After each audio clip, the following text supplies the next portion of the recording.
Olá pessoal, vamos então começar mais um episódio do nosso podcast, o Doutor Ajuda Cast. Antes de apresentar os convidados e falar o tema do nosso podcast, eu preciso falar um pouquinho qual que é o nosso objetivo com esse podcast. Que é o quê?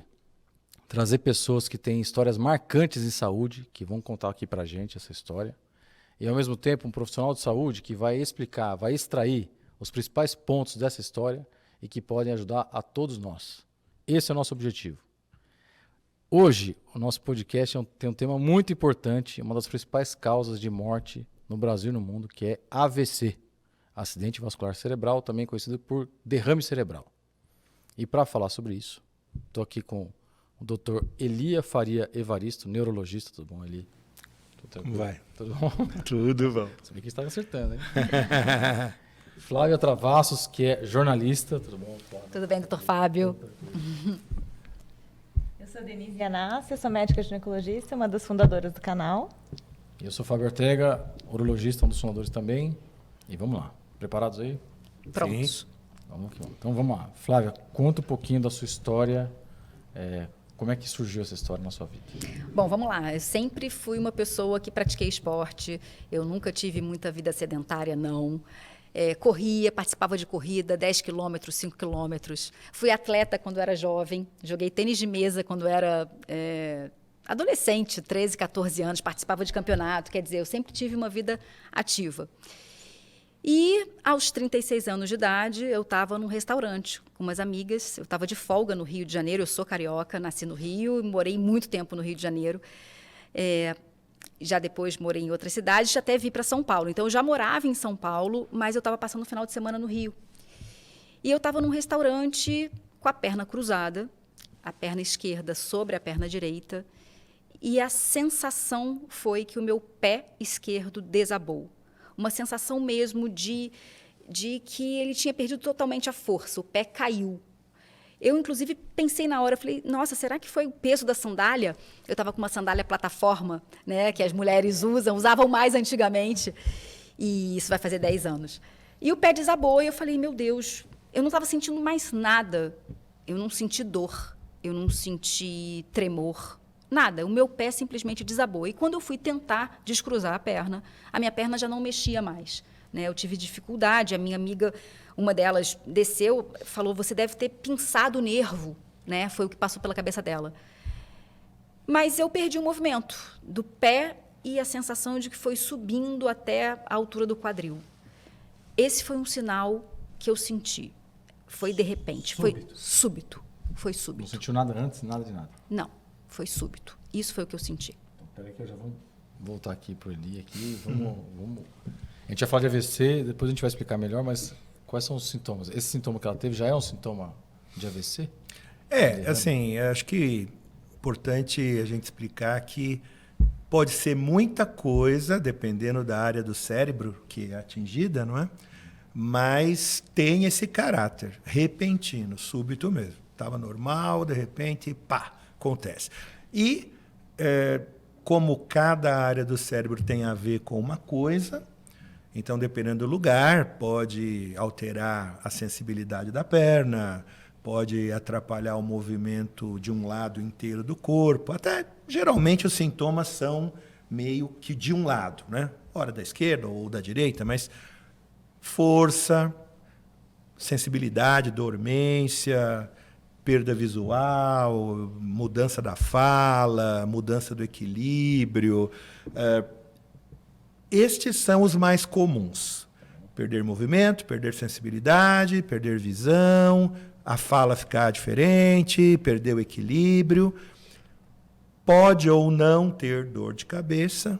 E quando tem, costuma ser aquela dor de cabeça muito marcante, muito súbita também, quer dizer, continua tendo aquele caráter súbito, né? Então, resumidamente uma alteração neurológica, seja motora, sensitiva, visual, fala, equilíbrio, qualquer dessas, mas que tenha um caráter repentino, súbito. O que o doutor ele estava falando de ser um lado do corpo, né, é super interessante, porque quando eu estava no táxi, minhas amigas me socorreram rapidamente, né? Exatamente. O que essas amigas? Você falou. Exatamente. O que os médicos sempre dizem, né? Eu, como jornalista, já entrevistei sobre vários temas, e do AVC eu sempre fico um pouco mais atenta, né? O socorro imediato pode fazer toda a diferença, né, doutor Eli? Estou falando besteira, não? Não, com certeza. Dizem, com certeza. 1 minuto importa, né? É uma coisa que faz toda a diferença. E eu fui socorrida imediatamente. No táxi, quando eu estava no táxi, no banco de trás, a minha amiga meio que abraçada comigo ali, eu senti o meu braço esquerdo, do mesmo lado, também a sensação do desabamento. Não foi o pé como o pé. O pé desabou. O braço perdeu a força. Eu não perdi a sensibilidade em nenhum momento. Eu não fiquei formigando, né, que a gente costuma dizer. Mas o meu braço também, e aí na mesma hora eu gritei no carro, né? Meu rosto, todo mundo, não, tá normal. Mas eu senti. Você tinha consciência. Você tinha consciência que podia ser um AVC? Eu não tinha consciência. Eu tinha consciência de que algo errado estava acontecendo. Mas esse nome AVC não me passou pela cabeça. E é muito curioso, meu pai é médico, cirurgião, operou muitos anos, agora ele já está aposentado, mas operou muitos anos, a vida toda. E essa palavra, o AVC, não me vinha na cabeça. Me veio o infarto, mas eu também sabia que não tinha muito porquê, eu não estava sentindo dor no peito. Eu sabia que era alguma coisa errada. Uma coisa grave, alguma coisa errada, mas não sabia. E uma das minhas amigas, doutora Denise, teve uma consciência de me testar. Ainda no restaurante, ela pegou um garfo e falava, o que é isso? O que é isso agora? Uma colher? Uma faca? Eu não perdi a consciência, o nome do seu pai inteiro, o nome da sua mãe, quem é o presidente do país. Eles estavam perguntando para testar minha consciência, então eu não perdi a consciência em nenhum momento. Mas ela, sobretudo, teve Isso é uma coisa noção. interessante, é a seguinte, uns anos atrás, houve uma pesquisa no nosso país, né? Uma pesquisa sobre como as pessoas conheciam o AVC. Uma coisa bem interessante. Então, pegaram pessoas de 4 cidades principais aí, né, do país, 3 grandes, uma um pouco menor, e perguntavam em qualquer lugar, podia ser na rua, podia ser num estabelecimento e tal, olha, se alguém na sua frente tiver tal sintoma, de repente enfraqueceu, a perna ficou mole, de repente... E aí, o que você acha que é? O que você diria que é o tratamento para isso? E esse trabalho foi muito interessante. Ele mostrou que pouca gente sabia reconhecer o nome. É até interessante porque no nosso país, como é um país de proporções muito grandes, né? A palavra AVC nem era conhecida por todos, né? Então, derrame talvez popularmente, né? Mas mesmo assim, as pessoas não reconheciam. Muitas falavam do coração. E, inclusive, por exemplo, olha, um AVC, um derrame. Onde é o problema? E muitas pessoas achavam que o problema era no coração. E não no cérebro. E não no cérebro. Então, eu penso que fazer esse vínculo, não é? AVC, acidente vascular cerebral, é um problema que tem a ver com o cérebro, ainda é uma questão importante. Super, eu acho que essa conscientização de que acontece aqui e que é aqui no cérebro, onde estão todos os comandos, né? O meu pé caiu por quê? Porque o sangramento atingiu exatamente a área que dá o movimento do pé. O pé caiu primeiro. Então, ali, aqueles neurônios ali morreram aquela hora em que sangrou, né? O meu foi um AVC hemorrágico e eu só tive noção, você me perguntou, doutor Fábio, quando que eu tive noção? Quando eu voltei da tomografia. Você chegou no hospital? Cheguei no hospital. Mais ou menos. Isso também é uma coisa interessante, doutor Eli, não sei se você vai concordar. Muitas vezes, os próprios médicos não estão... capacitados para verificar que aquilo é um AVC na hora. Eles acharam que eu estava tendo uma crise do pânico e me deram 5 gotas de Rivotril embaixo da língua. Esse acho que é até um ponto importante. Como diferenciar, porque hoje está muito comum, né, ansiedade, pânico no nosso país. Muito. Como que você diferencia uma crise do pânico de um derrame, em termos de sintomas, né? Então, eu... Colocou ele numa situação difícil. Tem situações- Não, eu penso assim, coisas que são olha, parecidas. às vezes não vai ser fácil diferenciar. Sim. De forma que eu penso que cada um, pensando na população toda, eu penso que não deveria ficar fazendo muito essa análise. Não é? Por exemplo, como a Flávia contou aqui, o pé caiu. Eu acho que foi a sandália que pesou. Acho que fiquei muito tempo com a perna dobrada.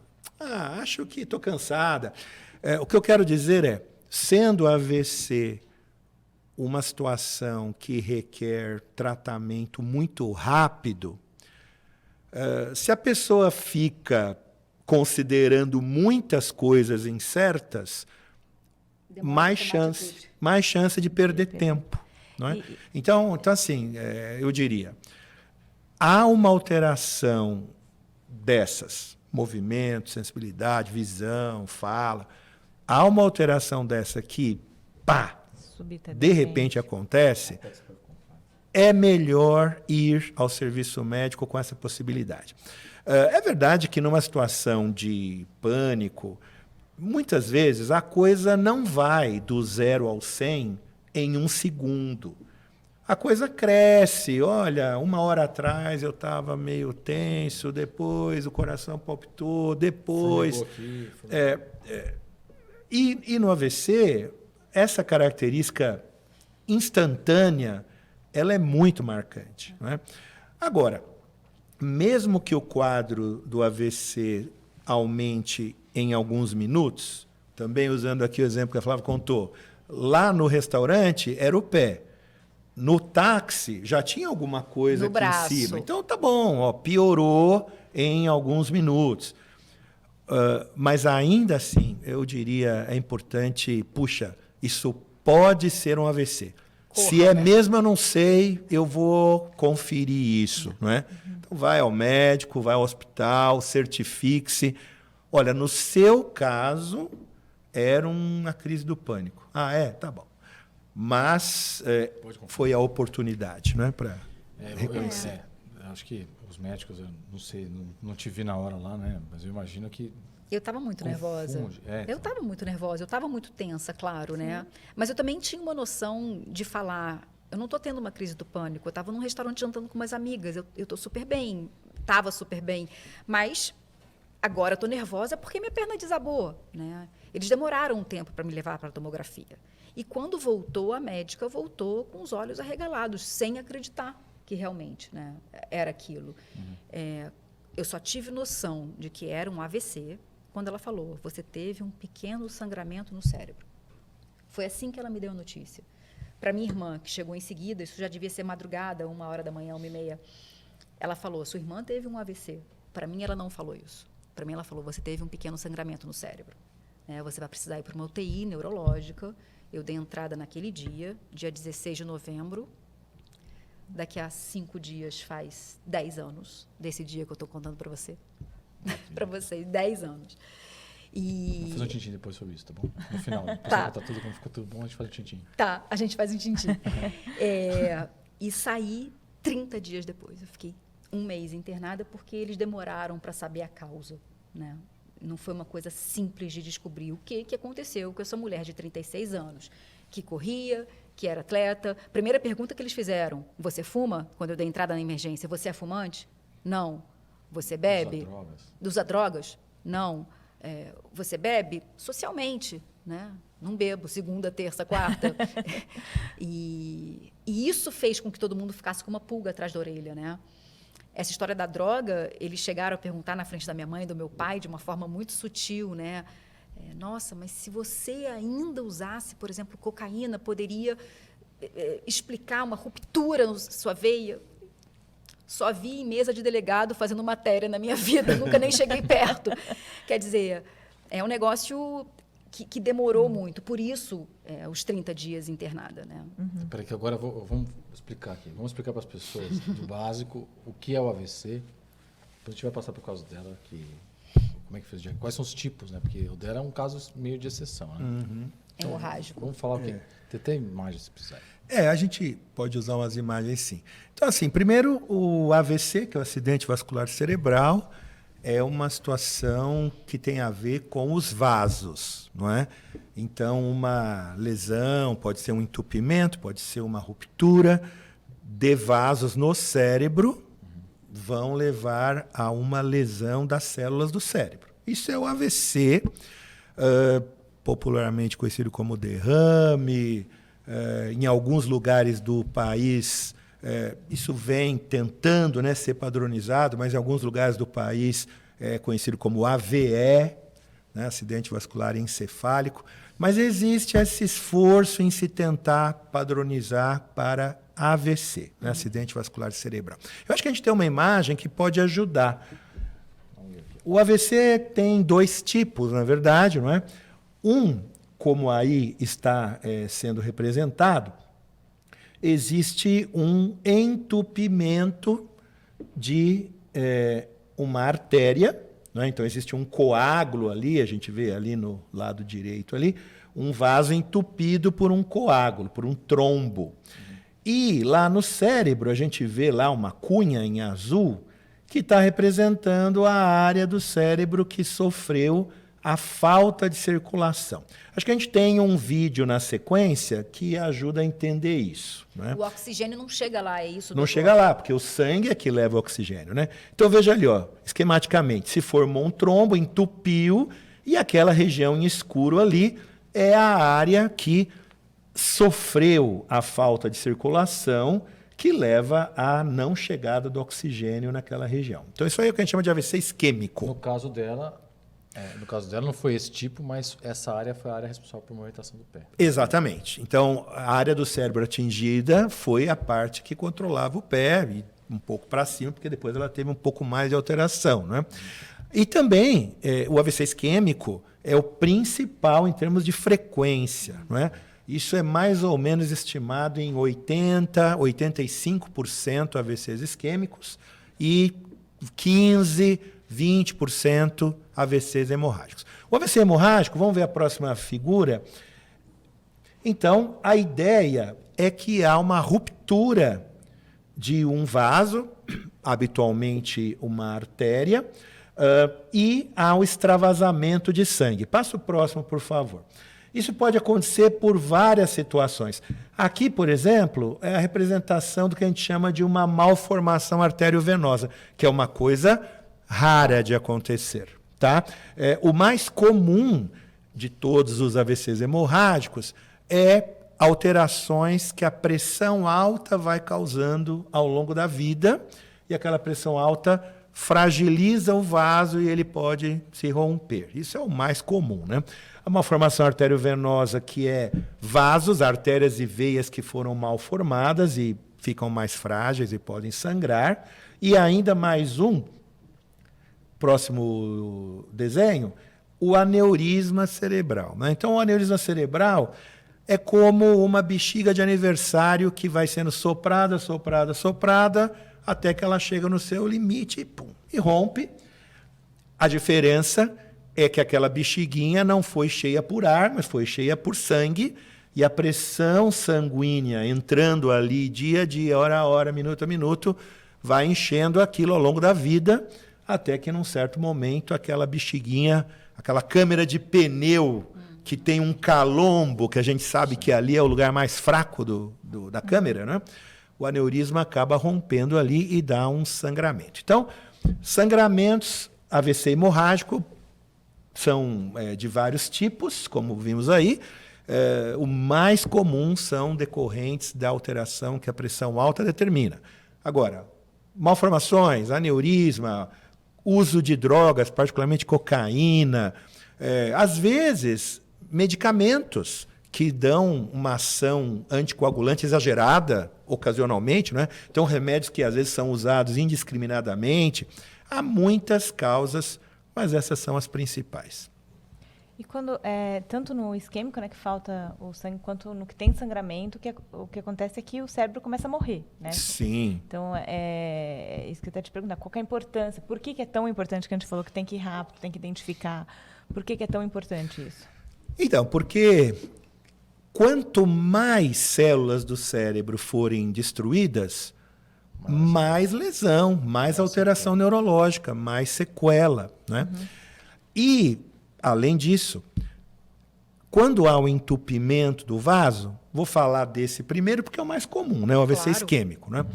Quando há o entupimento do vaso, existe um pequeno tempo onde aquelas células ainda conseguem sobreviver, às vezes às custas de outros vasos que irrigam parcialmente aquele lugar.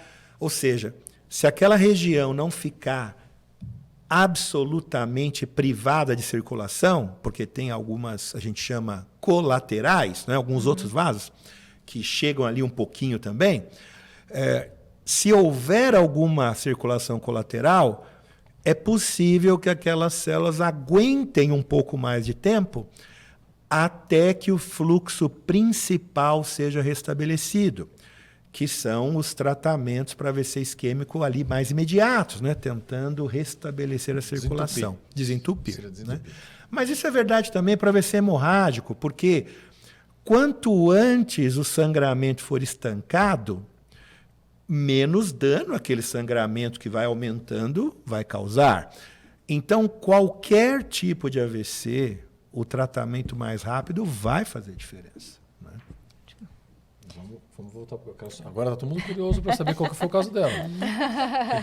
Qual que foi o seu caso? Como é que foi, Diana? Fez a tomografia aí? Fiz a tomografia, o sangramento no cérebro, e aí começou a investigação para saber o que eu tinha tido, né?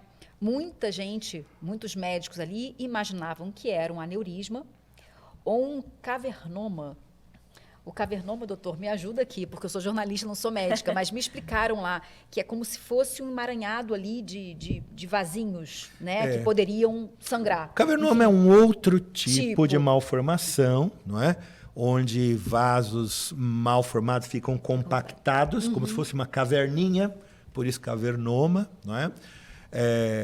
Tem um risco estatisticamente bem menor de romper do que um aneurisma, mas cavernoma é também uma malformação que às vezes é encontrada em algumas pessoas. No meu caso, não era nem o cavernoma, nem o aneurisma. Eu tinha uma má formação arteriovenosa, provavelmente o que os médicos dizem é que eu nasci com ela, né? E me explicaram de uma forma muito didática que seria como se fosse um encanamento de banheiro. Um vaso ligado em outro vaso, como se fossem tubos ligados em outros tubos. E ali, naquela ligação X de um tubo com outro tubo, aquela ligação não deveria existir ali. Ela estava errada, né? Ela não era para existir. E aquilo ali se rompeu, né? Demorou tanto tempo para descobrir, porque era uma coisa muito pequena ali, né? E aí foi pequeno. Foram 30 ml de sangue, que os médicos dizem que não é pouco, é muito, doutor. Não é demais, mas é razoável. É razoável, é razoável. E aí... É um copinho de café.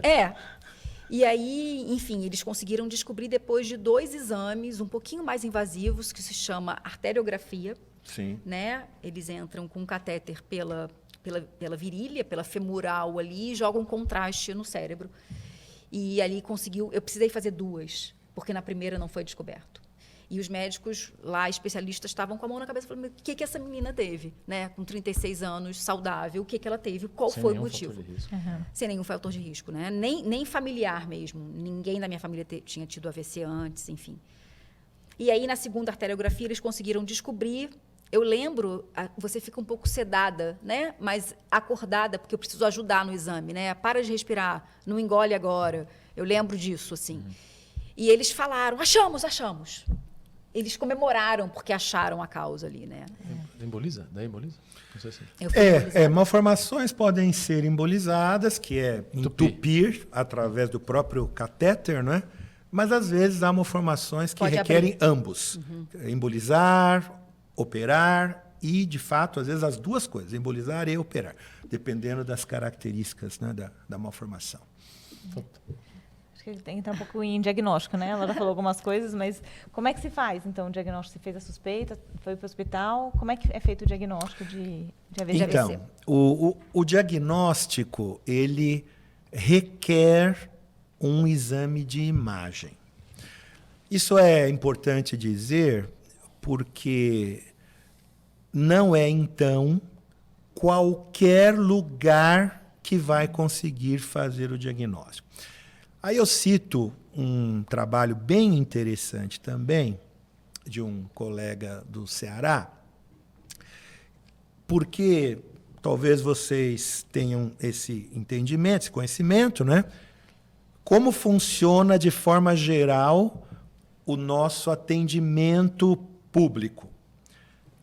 Então, a gente tem as chamadas UPAs, não é? É uma unidade de pronto atendimento. Muito bem, a pessoa vai lá, mas a UPA é um modelo de atendimento que não tem muitos recursos diagnósticos. Tem algumas coisas, tem um exame de sangue, um raio-x, né? Habitualmente, as UPAs não têm um exame de imagem do cérebro, por exemplo, uma tomografia. Não é? Bom, e aí, o que se vê, não só no nosso país, no mundo inteiro, mas esse trabalho foi muito interessante, viu-se que as pessoas que iam rapidamente à UPA versus aquelas pessoas que iam direto para o hospital, embora elas demorassem mais tempo para chegar no hospital do que as que chegavam na UPA, porque é mais perto, a UPA regional ali e tal, acabavam recebendo tratamentos, como, por exemplo, aqueles para desentupir os vasos, né, que a gente falou do AVC isquêmico. As que iam direto para o hospital acabavam recebendo esse tratamento mais rápido, porque chegavam na UPA e na UPA, bom, tá bom, vamos ver. Ah, será que é pânico? Será que é isso? Será que é aquilo? Aí, ó, vamos fazer um exame de sangue, vamos fazer um exame de urina. Aí espera o exame de sangue, depois de algumas horas, o exame de sangue não deu nada, e ela, continua paralisada. Bom, então vamos para o hospital. E via-se que esse tempo acabava, ao chegar no hospital, impedindo que a pessoa tivesse ainda tempo hábil para receber aqueles tratamentos que são nas primeiras horas. As pessoas que iam para a UPA acabavam recebendo o tratamento na metade dos casos, quando comparado com aqueles que iam direto para o hospital. Esse trabalho fez com que lá eles modificassem a dinâmica de atendimento. E a ideia que a gente diz é assim, olha, já que o diagnóstico requer um exame de imagem, a pessoa chegou lá na UPA, lá os profissionais, isso aqui já identificaram. Pode ser um AVC. Pode ser um AVC? Tá bem, tá respirando, pressão ok, não sei o quê. Não faz nada de exame, direto para o hospital. E ao chegar no hospital mais rapidamente, exames de imagem serão feitos, tomografia é o mais comum. Ele é um bom exame, é um exame mais barato quando a gente compara com ressonância, por isso é um exame mais disponível nos diversos hospitais, e é um exame suficiente, de forma geral, para dizer, olha, isso aqui é um AVC, é um AVC hemorrágico, ou, olha, não é hemorrágico, tem toda a cara de ser um AVC isquêmico, vamos estabelecer um tratamento, né?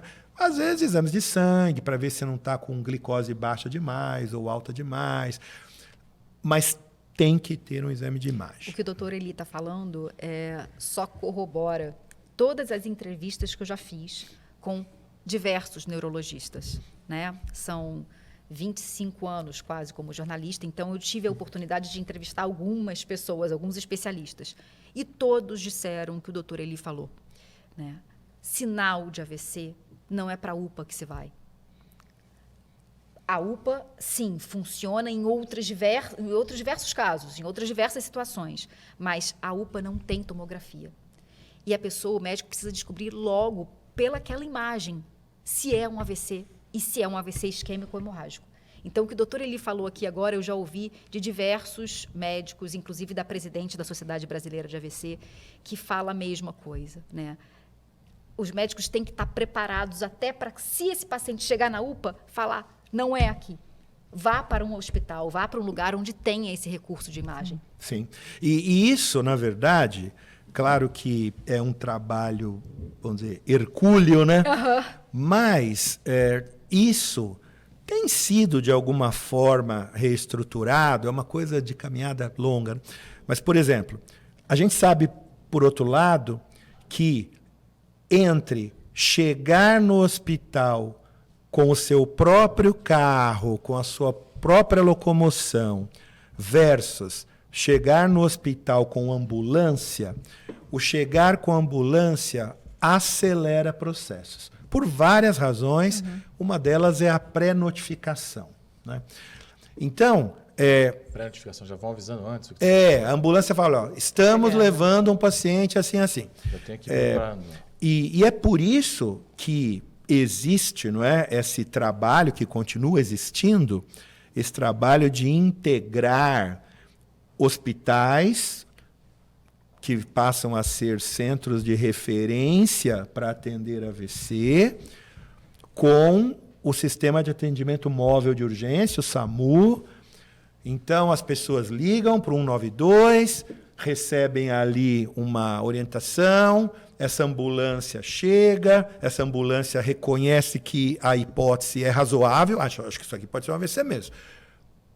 Pré-notifica o hospital, e essas coisas vão dando celeridade ao atendimento, não é? Agora, eu acho que o que tem que estar na cabeça das pessoas pode ser um AVC?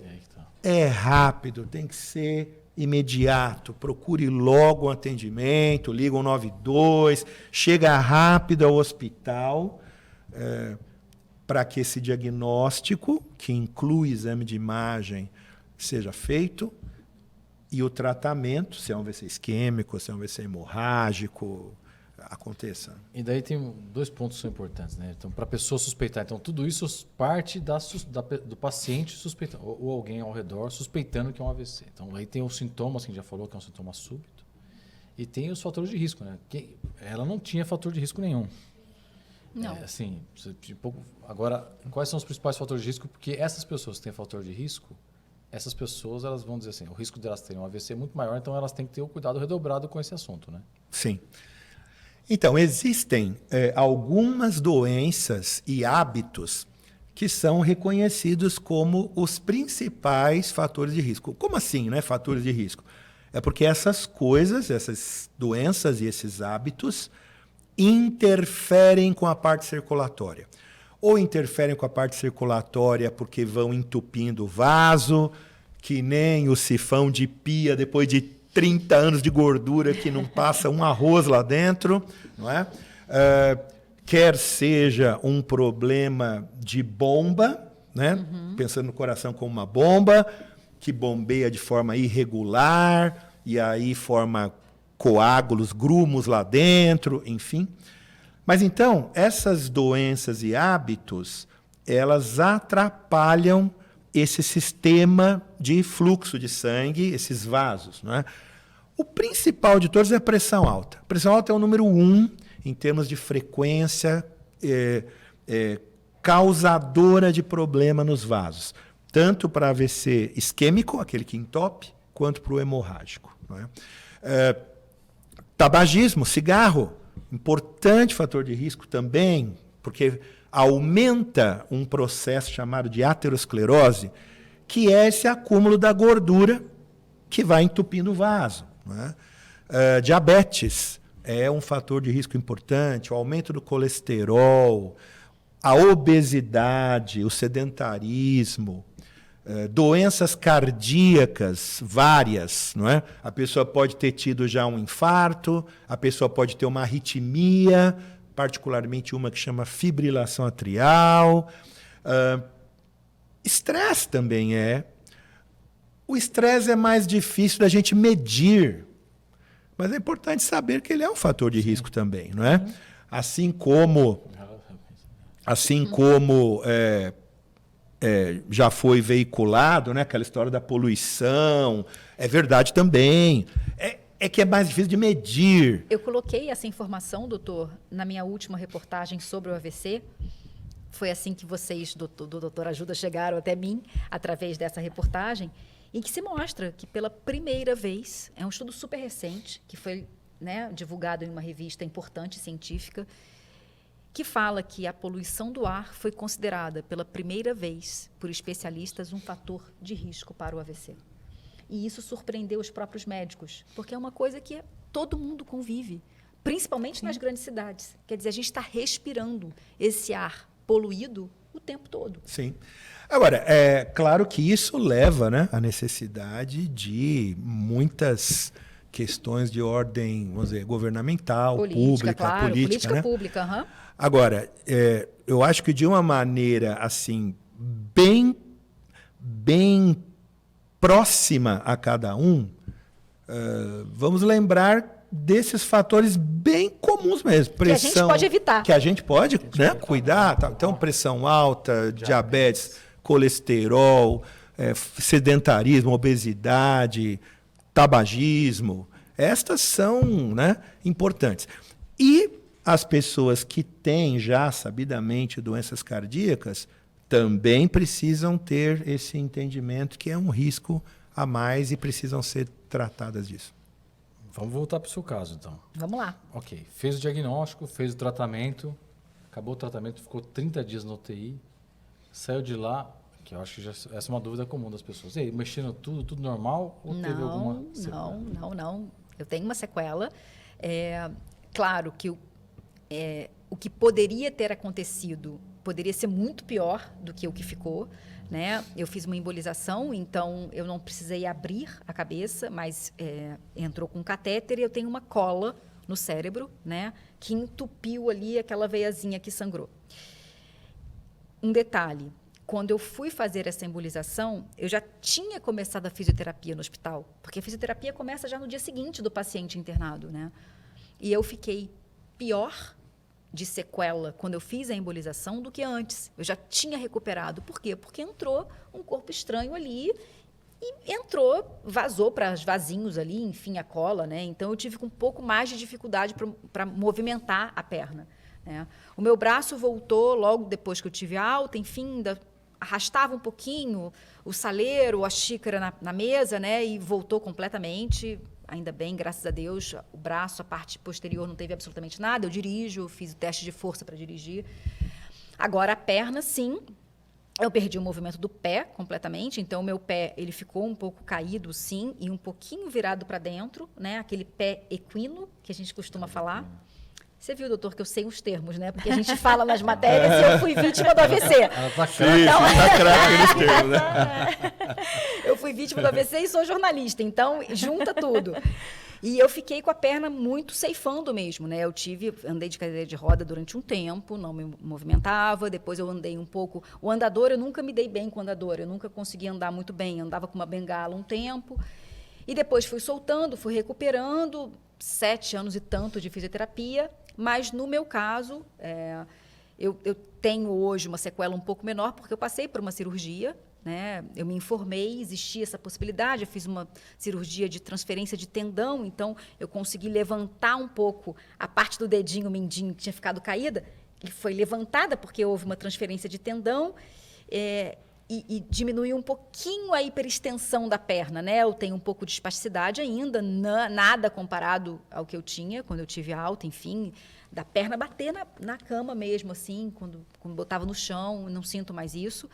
Mas eu fiz uma cirurgia em 2017, 3 anos depois do AVC, então hoje o meu pé é reto, ele não tem mais a entrada ali do pé equino, mas eu tenho uma hiperextensão na perna, sim, né? Então eu manco um pouco para andar, eu perco um pouco de tempo porque a perna, a parte do joelho vai mais para trás do que precisaria ir, então eu perco um pouco de tempo, né? Na verdade, é uma sequela que eu sei que eu vou ficar para o resto da vida. Agora, eu acho que a gente tem que aprender a conviver um pouco com isso, né? Eu tenho absoluta noção, primeiro, de que eu poderia ter morrido se o sangramento fosse maior. Segundo, que a sequela poderia ter ficado muito maior. Inclusive, a parte de cima também, eu acho que se eu ficasse, de repente, com o braço e a mão, né, eu não poderia ser mais repórter de televisão, enfim, até pela mobilidade mesmo que você precisa ter no dia a dia.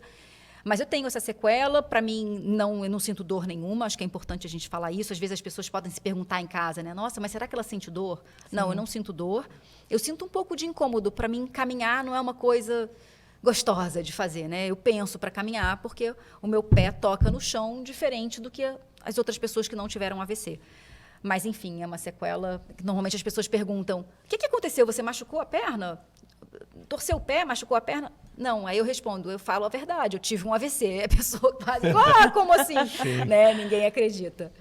Sim. Então, vamos falar da sequela e da reabilitação.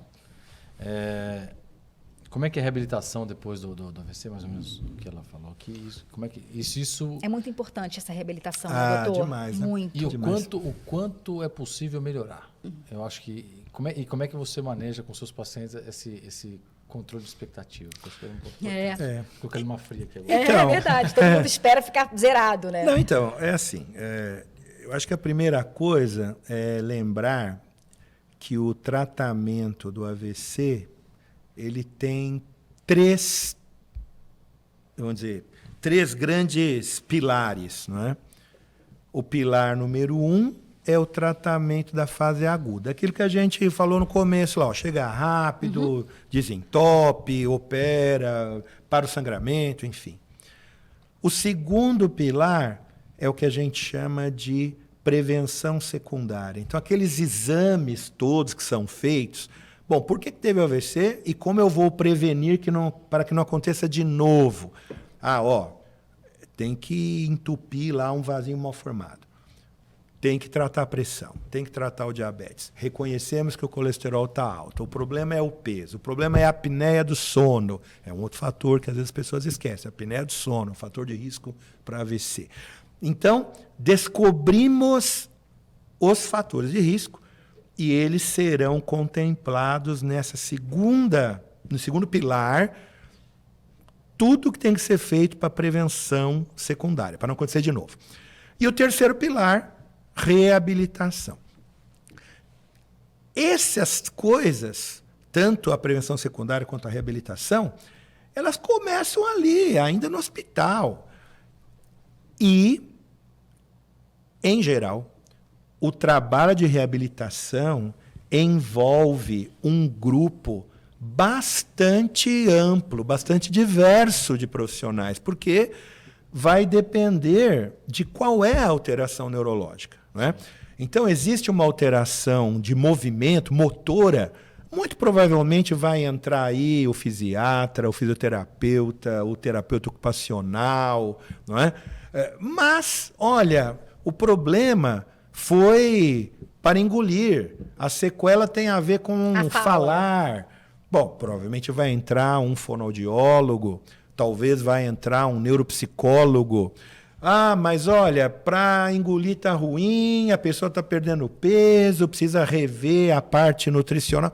Provavelmente vai entrar um nutricionista, vai entrar um farmacêutico, vai entrar outras especialidades médicas, se o problema foi cardíaco, havia um entupimento no vaso do pescoço que tem que ser operado, vai entrar um vascular, vai entrar um médico que faz cateterismos, normalmente um radiologista intervencionista, né? Enfim, falando então da reabilitação, estes profissionais, quer seja físio, fono, TO, psicólogo, neuropsicólogo, fisiatra, enfim, vão compor um grupo que vai desenvolver trabalhos, não é? Atividades, e que geralmente isso é uma coisa para médio e longo prazo. Não é que a pessoa vai fazer fisioterapia ou fono ou tal, vai fazer isso um mês e vai estar tudo certo. É uma coisa para meses e anos. É constante. É constante. E é assim, geralmente... E a melhora? Como é que você maneja Controle de expectativa. Então, isso depende, isso tem que ser dito Exatamente. para cada pessoa com base no que ela apresenta de alterações, a intensidade das alterações que ela apresenta, e também com base no lugar do cérebro atingido. Porque existem locais do cérebro onde a recuperação daquela função costuma ser maior, né? Então, por exemplo, pessoas que têm alterações no cerebelo, que é uma região do cérebro que tem muito a ver com coordenação e equilíbrio. Curiosamente, as alterações de cerebelo, muito frequentemente, têm um percentual de recuperação muito alto. Às vezes a pessoa tem lesões de cerebelo grandes e ela fica com muito pouco sequela, ou melhora totalmente, né? E às vezes existem regiões do cérebro, especialmente regiões mais profundas, onde muitas vias nervosas se compactam, e às vezes naquele lugar, assim, 1 centímetro quadrado de lesão acaba comprometendo muitas coisas. E por isso, há pessoas que se recuperam 100%, sem dúvida há. Há pessoas que se recuperam quase totalmente, e é importante enfatizar, quanto mais rápido sejam tratadas, mais chances disso acontecer. E existem pessoas, seja porque a extensão da lesão foi muito grande, seja porque o tempo para ser tratadas foi muito prolongado, existem uma combinação de variáveis, essas pessoas terão provavelmente sequelas maiores. Mas isso não quer dizer que termina aí, porque mesmo pessoas com sequelas maiores poderão ter readaptações para que possam retomar sua vida, não é? Então, assim, ter sequelas, claro que a gente deseja que elas sejam as menores possíveis, mas mesmo que permaneçam sequelas, existe um trabalho que vai além para readaptar, para recolocar, para mudar o jeito interpretar a vida também. E seguir, não é? Então, o trabalho é um trabalho prolongado. Queria perguntar um pouco para você, Flávia, como foi esse processo, principalmente essa parte psicológica, né? Você teve apoio, como é que foi isso tudo para você? Foi bem difícil, primeiro que você está no auge da sua vida, assim, né? E aí, de repente, algo te paralisa, né? Então, emocionalmente foi bem complicado. Agora, eu tive uma super estrutura, assim, da minha família, né? Minha mãe e minha irmã ficaram muito do meu lado. Meu pai, que é médico ali, super preocupado, indo para o hospital, enfim, acompanhando alguns procedimentos. Mas eu tive sorte, assim, porque eu tive uma equipe de fisioterapeutas, assim, de não desistirem, sabe? E você estava falando, eu estava querendo tentar dar uma animada nas pessoas, porque às vezes as pessoas falam assim, né? Tenta dar uma animada. Então, tenta dar uma animada. Não, as pessoas estão ouvindo, às vezes, né, o nosso podcast aqui, falando, nossa, mas eu tenho uma sequela. Eu ouvi um dia de fisioterapeuta. Bom, eu estava numa cama, eu não levantava, né? Precisava de ajuda da minha irmã para me levar no banheiro de madrugada, não conseguia andar. Fui melhorando, mas com aquele pé torto, com aquela perna torta, né? Andando no corredor. E, de repente, eu comecei a andar. E o meu fisioterapeuta fez uma festa, porque eu estava sem bengala ali, né? E eu queria mais. E eu falava, mas eu não queria andar assim. E ele me falou uma coisa que eu queria falar aqui, que eu acho que é muito importante. Ele falou, Flávia, ninguém anda igual a ninguém. Cada um tem uma marcha. Cada um tem um jeito de caminhar. Então, não adianta você colocar na sua cabeça uma referência de que todos andam de uma forma única. As pessoas andam de forma diferente. De repente, agora, a partir de agora, você vai andar assim, né? Então, eu tenho muita consciência. Bom, eu fui tão chata, eu sou tão teimosa, que eu realmente, 3 anos depois, fui buscar, fui procurar e fui operada. E mesmo assim, ainda tenho uma pequena sequela. Eu acho que é uma lição de vida de que não há perfeição, não, de que a gente tem que tentar fazer o máximo, sim, mas de que não existe a fórmula perfeita para as coisas, né? E essa frase dele ficou muito, muito na minha cabeça, assim, as pessoas não andam igual. Então, eu tenho muita noção de que eu andei de uma forma até os 36 anos de vida, e a partir dos 36 anos de vida, até eu morrer, eu vou andar de uma outra maneira, né? Isso está muito consciente, assim, para mim. Foi fácil? Não foi fácil. Você me perguntou da parte emocional. Sim. Algumas vezes. Você corria? Corria. Eu não corro mais corrida, porque eu sinto um pouco de dor quando eu corro. Eu tenho uma dor, porque a minha musculatura ficou espástica um pouco, né? Então, eu sinto um pouco de dor. Mas eu consigo dar uma corridinha na esteira, não faço mais participação de corrida de rua. Mas eu corro ali 5, 6 minutos, 10 minutos, ando um pouco, corro mais um pouquinho, né? Confortável, não é, mas eu corro, né? Eu acho que essa história toda do AVC ensina muito a gente. Eu escrevi isso um dia numa matéria que o AVC ensina. Porque todas as pessoas com quem eu entrevistei, com quem eu estive, que falaram para mim, nossa, hoje eu sou uma pessoa melhor depois do AVC. Hoje eu dou uma importância, um valor para algo que eu não dava antes, né? Depois que eu tomei banho num leito de hospital e consegui, um mês depois, tomar banho de chuveiro, eu pensei, meu Deus, eu não sabia que tomar banho de chuveiro era uma coisa tão boa. Então, você passa realmente... Essa história não é balela de que você vê a vida de forma diferente. Não, porque você é colocado numa situação de tanta limitação que quando você se sente de novo capaz de fazer pequenas coisas, aquilo é de um tamanho, né? É de uma grandiosidade, assim. É muito interessante mesmo quando você passa por isso. Agora, não é legal, não é gostoso, né? É claro que eu queria ter a perna como antes, né? Você fica se sentindo... Mulher, ainda por cima, que eu acho que é mais vaidosa do que homem, normalmente tende a ser. Tem muitos homens que são vaidosos também e não tem problema nenhum, mas a mulher normalmente né? Então, você fica... Nossa, não queria... eu não queria mancar. Por exemplo, em festa de casamento, eu não uso mais um sapato de bico agulha. Eu nunca mais vou usar, porque eu vou tombar o pé, né? E tudo bem, eu vou com um salto um pouco mais grosso, né? Agora, algumas vezes, de crise de choro, na praça de alimentação do SBT, de amigas minhas voltar para o banheiro e falar, você é muito mais do que uma perna, eu não queria andar assim. Não foi fácil, né? Sim. São 10 anos, então, nos primeiros 2, 3, 4, foi muito complicado, muito difícil, assim... Fazer terapia é muito importante, né? Você descobrir o que você pode fazer com isso para tentar lidar bem, né, com esse assunto. Eu tento fazer do limão uma limonada, assim, né? Essa matéria que eu fiz. Sim, está fazendo. Essa matéria que eu fiz, por exemplo, e quando eu tive retorno de pessoas falando, nossa, eu vi sua matéria, eu decidi ir ao médico fazer um check-up, que eu não fazia há muitos anos. Para mim já valeu a matéria. Para mim esse alerta já valeu, sabe? Acho que é legal dar essa ênfase mesmo, assim, da pessoa não desistir, porque há muitas estratégias de reabilitação, né? E estratégias até que procuram trabalhar com a percepção sensorial, de forma que a pessoa, ao perceber melhor a mão, a perna, ao perceber melhor essa sensação de espaço ficar melhor, isso pode ajudar a pessoa a ter uma postura melhor, uma maneira de pisar melhor. Tem muitas estratégias de reabilitação, né?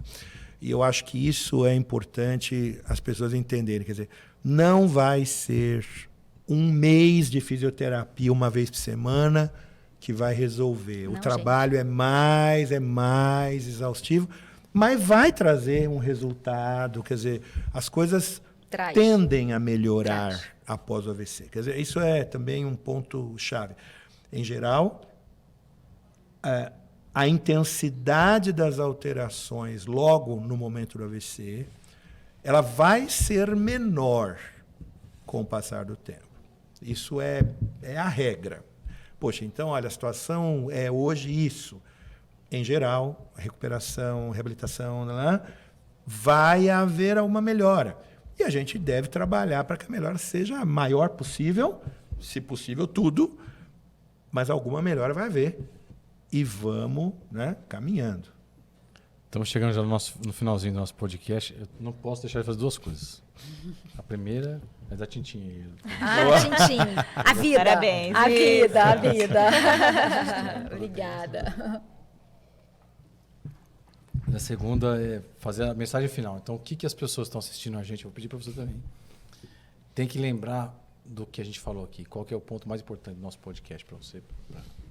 Você já dá um up para a turma também. Eu acho que a mensagem, resumidamente, tem os seguintes pontos. Primeiro, saiba o que é um AVC e procure reconhecer sintomas que chamem a atenção para essa suspeita. Alterações súbitas, não é? Neurológicas. Algumas pessoas usam essa sigla SAMU para ajudar a lembrar de algumas. S de sorrir, A de abraçar, ou seja, esticar o braço, ver se de repente, né? M de música ou mensagem, quer dizer, fala alguma coisa e vê se a fala sai, né? E se tiver alguma alteração no rosto, alguma alteração na força, alguma alteração para falar, U de urgente. Foi boa, Né? É uma ideia legal. Reconheça rápido. Chegue logo no hospital para ser tratado o mais rapidamente possível. Seja obstrução, entupimento, seja sangramento.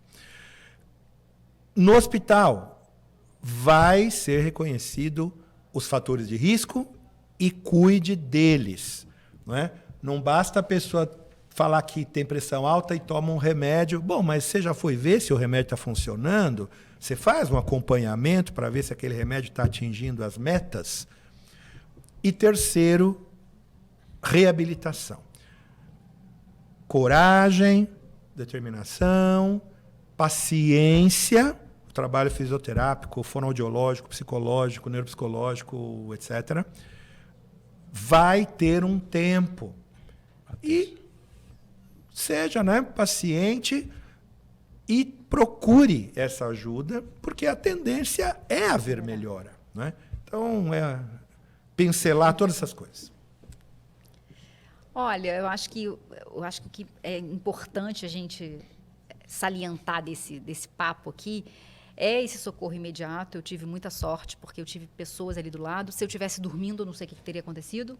Né? Se eu estivesse sozinha em casa, eu não sei o que teria acontecido. Enfim, então é realmente poder contar com esse socorro rápido.